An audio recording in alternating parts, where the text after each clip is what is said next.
Ano ka ba, ma? Iba talaga ako.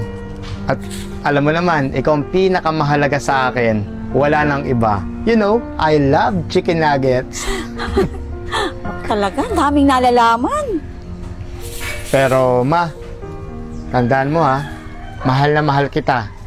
Kahit ano pa yung mangyari, tatanggapin mo ha, at magpapalakas ka. Wagang hindi, magagalit ako sa'yo, sige ka. Oo anak, susundin ko ang mga sinabi mo. Love you. Love you too, ma.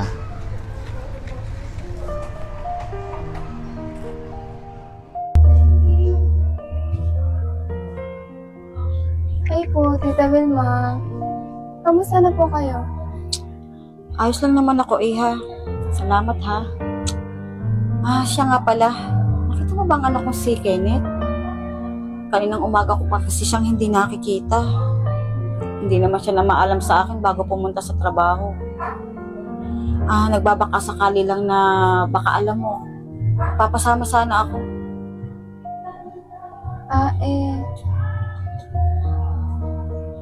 Ganito po kasi yun, tita. Total, hinahanap niya din naman po at hindi rin naman po kayo magpangita. Si Kuya Kenneth po kasi, Ano? tita, matagal na po siyang wala.